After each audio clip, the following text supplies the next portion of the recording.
په معاشره کې داسې سفاکیت سره داسې په ظلم سره چې د یو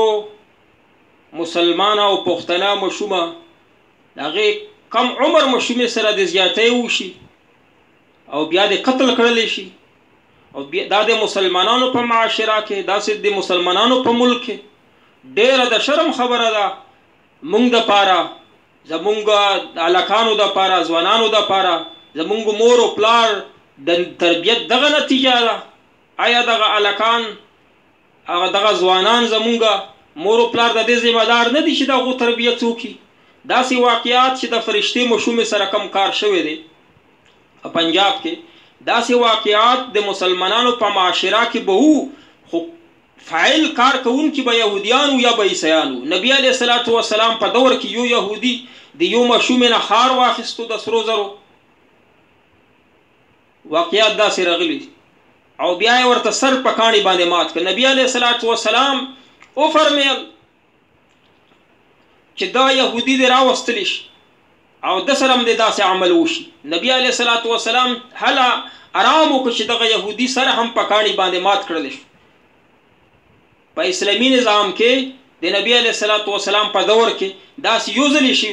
چې کله د بدل نبی علیه السلام واخیستو نو بیا په اسلامي معاشره کې په مدینه منوره کې داسې کار بیا چا کړی نه دی او صفاق بادشاهان د مسلمانانو چې هغه په تاریخ کې ډېر صفاق مشهور دي خو لیکن چې کله به داسې زنانا سره کله به داسې مشومه سره د دنیا په کومه کونه کې نن بعض خلک دا وایي چې دغه جینۍ د افغانستان ده دغه جینۍ د پښتنو ده دغه د پنجاب ده یا خوا د خوا دا خبرې کوي اسلام دا وایي معتصم بالله صفاق بادشاہ دومره زیات اسلام پسند نو او غیرتی بادشاہ نو دې چې کله په روم کې یو زنانا باندې يهودي تشدد وکړ او دې زنانا اوازونه وکړل وا معتصم اے معتصم بالله زما امداد وکړه یو تاجر چالت روم ته تله او تجارت ته پر دا اوازونه واورېدل تاسو یو کو چې دا چا اوازونه جواب ورته ملاو شو چې یو يهودي د مسلمانه بیبي هغه رانیولې د روزنا ور سره ظلم کوي زیاتې کې او دا زنانا وایي چې په روم کې اوازونه کوي چې د مسلمانانو بادشاہ زما امداد وکړي وایي چې دغه روم نه دغه تاجر راغی تجارت یې پرېښود او معتصم بالله په تخت باندې ناسو اگر چې تاریخ کې رضی ډېر عیاش بادشاہ آرام پسند خو دغه بادشاہ ته چې کله دغه واقعیا تاجر تیرا کړه چې یو جینۍ ده مسلمانه د يهودي په ظلم کوي او په روم کې په هغه ملک کې دا چې هغې سره ستاسو معاهده شوې ده او معتصم بالله وزونه کوي چې زما امداد وکړه معتصم بالله دا تخت نه پورته شو وی چې دې جینۍ ته يهودي به بار بار وی چې اوس په ستاسو بادشاه راشي نو داسې زر آسونه به راولي او زر اوښان به راولي او دومره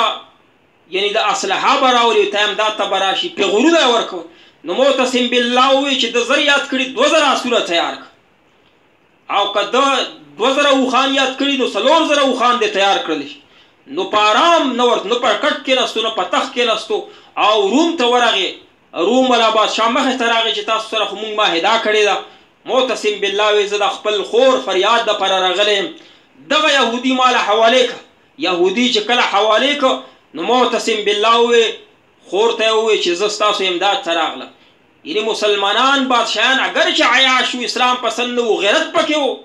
او نن مسلمانانو په بادشاهانو کې په دې وزیرانو کې چې اسلام آباد ته موږ لیدلي دومره غیرت پکې نشته چې یوه مسلمانه مشومه جینۍ باندې غیرت وکړي خپل وزارت پرېږدوي څوک داسې وزیر شته چې وزارت یې پرېښی دی چې زه بس وزارت نه با استعفا ورکړه تر څو پورې چې د دې جینۍ د دې ماشومې مې بدلا نه اخیستې تر هغو پورې به زه په دفتر کې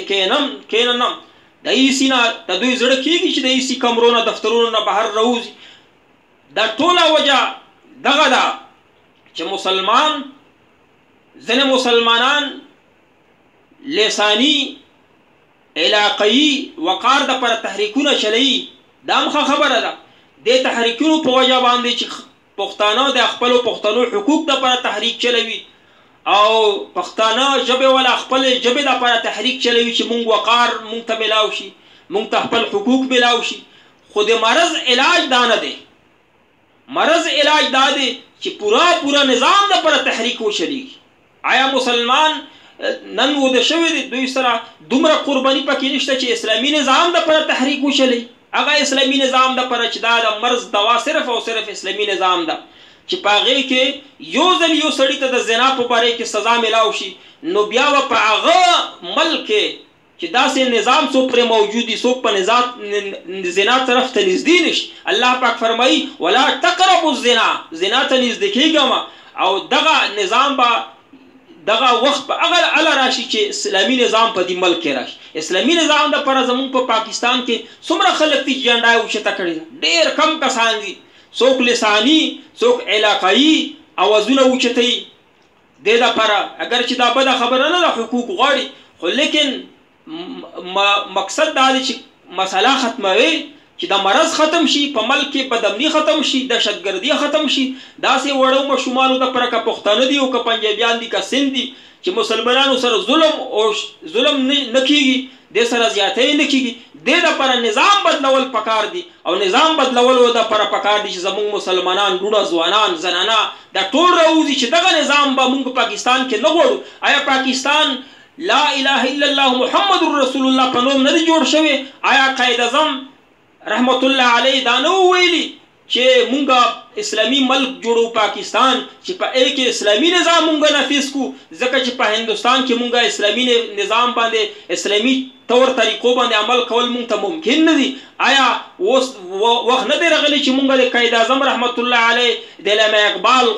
کم خوب لیدلی هغه تعبیر رښتیا کړو، هغې نظام دپاره راپورته شو؟ نو پکار دی چې هر یو مسلمان اسلامي نظام دپاره راپورته شي. او زمونږ وزیرانو کې زمونږ وزیر اعظم کې پکار دی چې غیرت راشي او په دې وزارت دغه کرسۍ پرېږدي تر څو پورې چې دغه جینۍ